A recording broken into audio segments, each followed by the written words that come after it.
An African inventor just created something so advanced, scientists can't explain how it even works. It's not from Silicon Valley or Japan. It's from a small village that no one expected.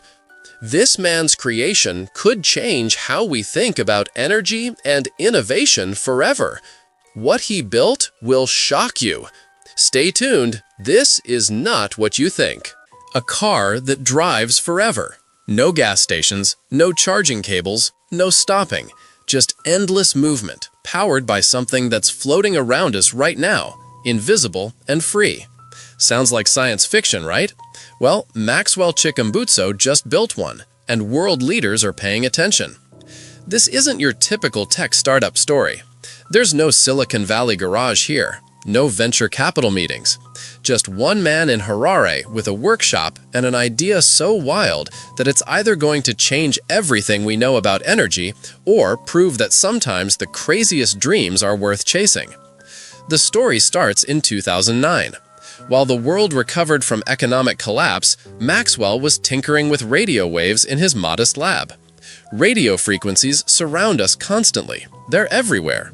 Your phone, your Wi-Fi, radio stations, cell towers.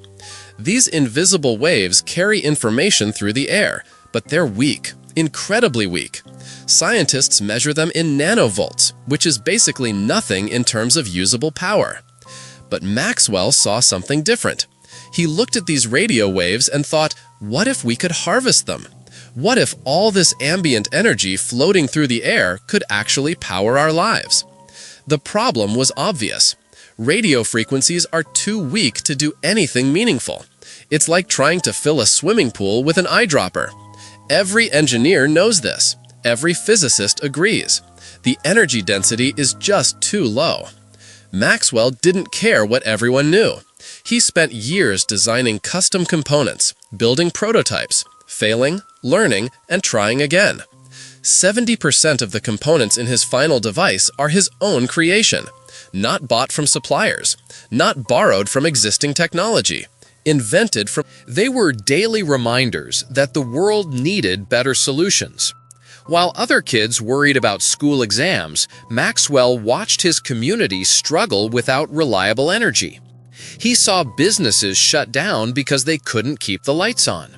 He witnessed firsthand how energy poverty destroys opportunities and limits human potential. At 14, Maxwell left school, not because he lacked intelligence, the opposite actually. He felt constrained by formal education. The curriculum focused on memorizing established facts rather than questioning assumptions. Teachers told students what was possible according to current understanding. Maxwell wanted to discover what nobody knew yet. He wanted to explore the impossible. So he created his own education. He scavenged electronic components from broken devices. He taught himself circuit design by dismantling radios. He learned physics through experimentation and observation. His classroom was a workshop. His teachers were failed experiments that revealed what didn't work. This approach gave him something valuable that formal education often strips away: the freedom to think without boundaries. Most engineers learn early what's possible and what's not. They internalize the limitations along with the knowledge. Maxwell never learned those boundaries, or more accurately, he learned them but refused to accept them as final. His workshop in Harare doesn't look like the birthplace of revolutionary technology. No gleaming laboratories, no teams of researchers in white coats. Just Maxwell. I have a question for you. First, I would like to say that it is possible to follow the greatest curiosities of our world every day. But to do so, you need to be subscribed to our channel. So, are you already subscribed? If not, take the opportunity to subscribe now. Also, take the opportunity to like the video so YouTube will recommend more videos from our channel. So leave your like right now. And now that you have done that, let's go! The core innovation involves custom components he designed specifically for this application. These aren't variations on existing parts. They're entirely new designs created to solve problems that conventional components couldn't address. Maxwell guards the specific details closely. Without patent protection, revealing exact specifications would let anyone copy his work. According to Maxwell, this technology does something that shouldn't be possible. It takes those weak radio frequencies and converts them into substantial, usable electrical power. Real power, the kind that can run appliances and vehicles. His first major demonstration was simple but striking. A television that doesn't plug into anything. No power cord, no battery, no solar panels. It just runs continuously, drawing energy from radio frequencies in the environment. During public demonstrations, visitors check for hidden wires and batteries. Nothing. The TV just works. Hour after hour, without any visible power source. Behind the television sits a small box, maybe the size of a shoebox, the micro-energy device. Inside that box, Maxwell's custom components allegedly convert ambient radio frequencies into electricity. This is the first television in the world that uses self-power, Maxwell explains. You don't need to put it on electricity or solar panel or anything. It is a complete solution. Skeptics at these demonstrations try everything to find the trick. They move the TV to different locations. They check for nearby transmitters. They examine the device for hidden batteries. Some spend hours analyzing. Maxwell asked a different question. What if we don't need batteries at all? His electric vehicle looks normal from the outside, but under the hood sits his micro-energy device. According to Maxwell, this car doesn't need charging stations. It generates its own power while driving, continuously harvesting radio frequency energy from the environment. The specifications sound impossible. Unlimited driving range, top speed of 220 kilometers per hour, autonomous driving capabilities. And the vehicle doesn't just power itself, it generates excess energy, enough to power an entire house. With this car, you can also use it to power your house, Maxwell explains. It is a moving generator. When you drive from work back to your home, you can connect your power cable, then you can power your house. It gives you 15 kilowatts of power. 15 kilowatts is serious power.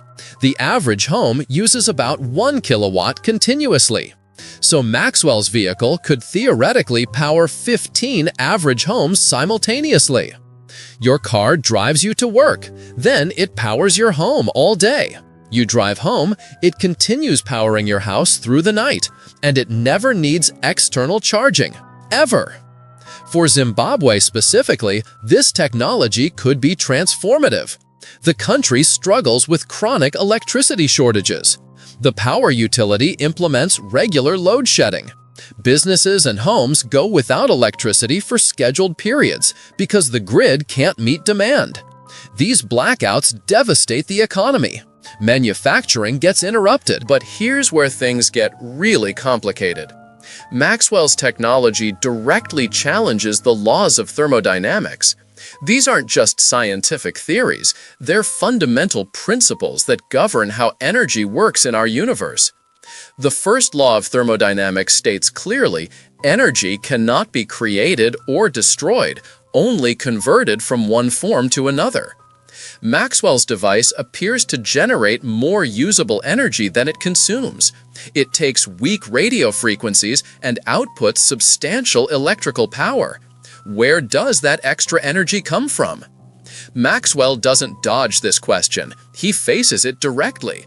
This technology violates the laws of energy and thermodynamics, he admits. In doing that, we have to relook everything. We have to dismantle everything. Then we start afresh. He's essentially saying the laws of physics as we understand them are incomplete. What we think is impossible is actually just undiscovered. Revolutionary technologies require revolutionary thinking. Throughout history, revolutionary discoveries have required questioning established principles. Quantum mechanics violated classical physics. Relativity challenged Newton's laws. But there's a crucial difference. Those theories were eventually proven through rigorous scientific testing and peer review. Maxwell's technology hasn't undergone that same scrutiny yet. Patent offices rejected his applications because they violated established physical laws. Our technology was classified as a technology that violates some laws of physics, Maxwell explained. They said you are violating the law of energy thermodynamics. This creates a catch-22. Without patents, Maxwell cannot protect his intellectual property. But the patent system refuses to recognize technologies that challenge fundamental scientific assumptions.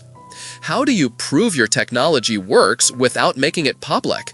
How do you make it public without patent protection? The scientific community largely remains skeptical.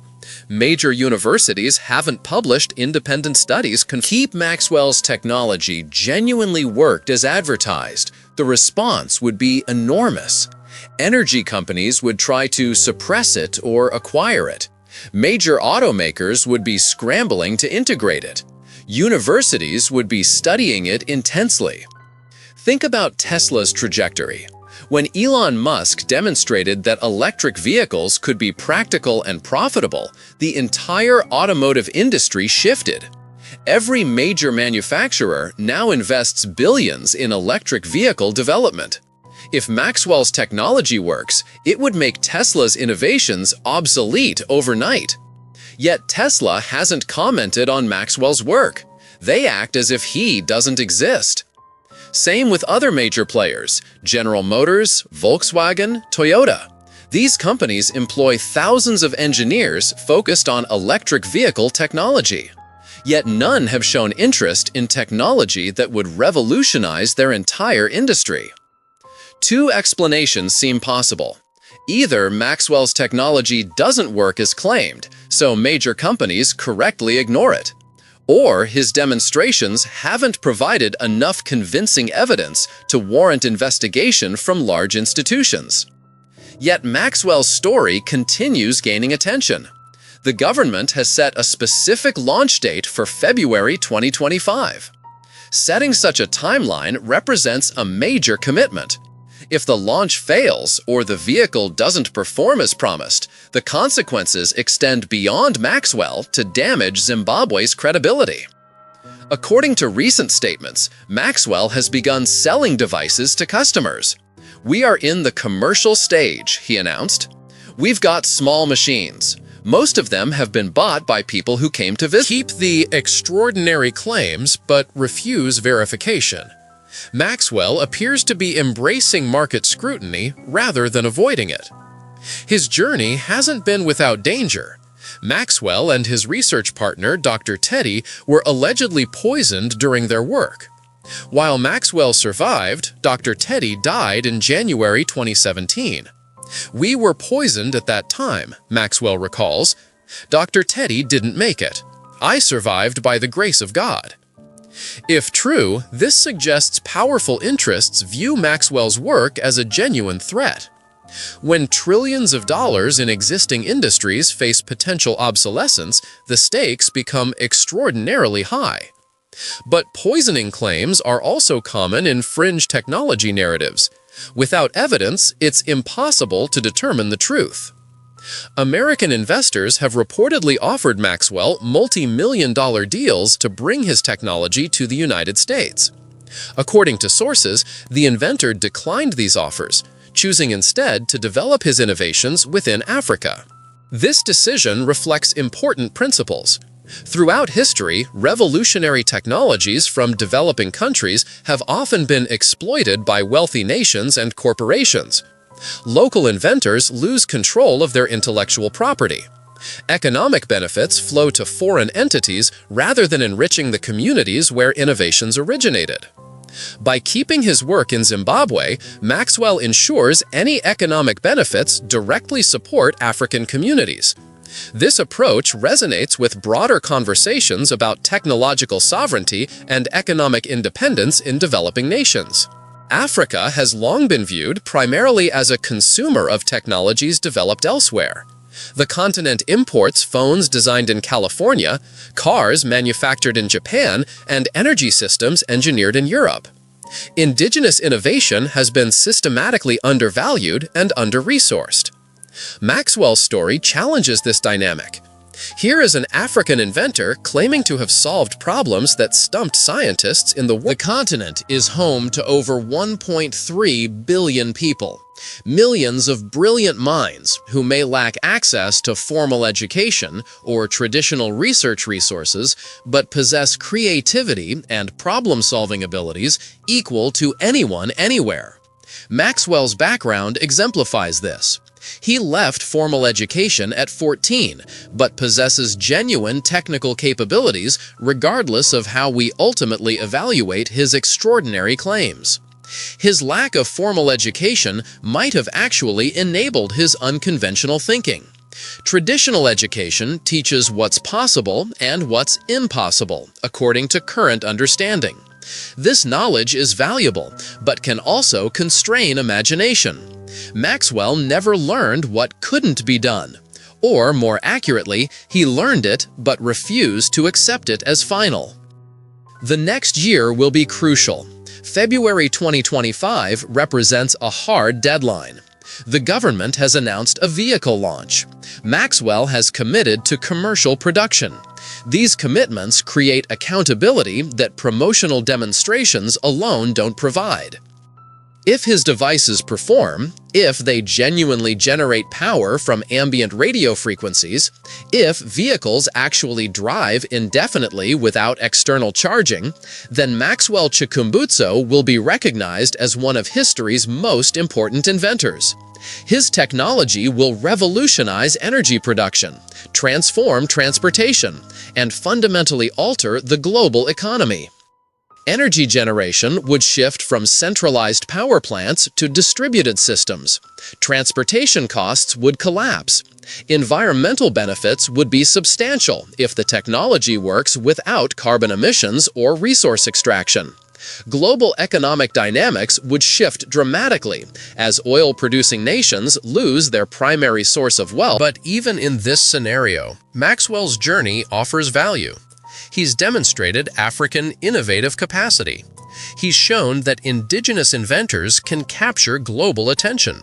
He's proven that determination and creativity can overcome resource limitations. And he's forced conversations about energy innovation, technological sovereignty, and the potential for breakthrough discoveries from unexpected sources. The energy challenges facing humanity are real and urgent. Climate change demands rapid transition away from fossil fuels. Energy poverty affects hundreds of millions globally. Current renewable technologies face significant limitations. We desperately need revolutionary solutions. What makes Maxwell's story compelling isn't just the technology, it's the narrative. The self-taught inventor from Zimbabwe challenging global energy giants. The humble workshop competing with billion-dollar laboratories. The African genius proving that innovation knows no boundaries. This narrative resonates because it speaks to universal human desires. We want to believe that individuals can change the world. We want to think that credentials and resources don't determine who can innovate. We want revolutionary solutions to our biggest problems. These desires are powerful. They can inspire genuine innovation. But they can also make us susceptible to false claims and impossible promises. The challenge lies in maintaining hope for revolutionary breakthroughs while exercising appropriate skepticism toward extraordinary claims. Maxwell understands this tension. Keep his claims exceed his technology's actual capabilities, scrutiny will reveal those limitations. The story of Maxwell Chikumbutso represents something larger than one inventor's claims. It reflects Africa's aspirations for technological leadership. It highlights questions about scientific orthodoxy and openness to revolutionary ideas. It demonstrates both the potential and challenges of indigenous innovation in developing countries. Whether Maxwell proves to be a visionary genius or an ambitious dreamer, his work has already achieved something important. He's shown that African inventors can compete on the global stage. He's demonstrated that revolutionary thinking isn't confined to wealthy nations. And he's proven that sometimes the most important contribution isn't having all the answers, but asking the right questions. The global tech industry watches Zimbabwe with curiosity and skepticism. Can a self-taught inventor from Africa really challenge fundamental laws of physics? Can revolutionary energy technology emerge from a modest workshop in Harare? Can indigenous innovation compete with the resources of Silicon Valley and established research institutions? These questions don't have simple answers. They require time, testing, and evidence. But they're worth asking, because the next revolutionary breakthrough could come from anywhere, from anyone. It might emerge from prestigious universities with massive funding, or it might come from a workshop in Zimbabwe where a man who never finished high school dared to imagine that the impossible might be possible. Maxwell Chikumbutso embodies this spirit of bold imagination. Whether history remembers him as a revolutionary inventor or an inspiring dreamer, we'll learn whether Maxwell has genuinely revolutionized energy technology or whether his vision exceeded his technical achievement. But we've already learned something valuable: that Africa possesses the intellectual capacity for world-class innovation, that formal credentials don't determine innovative potential, that sometimes the boldest ideas come from the most unexpected places, and that the future belongs to those brave enough to challenge conventional wisdom and pursue their visions despite skepticism and obstacles. Maxwell Chikumbutso stands at the intersection of possibility and proof. His journey continues. The world watches. And somewhere in Zimbabwe, a self-taught inventor keeps building, demonstrating and believing that he's solved problems that the world's best scientists said couldn't be solved.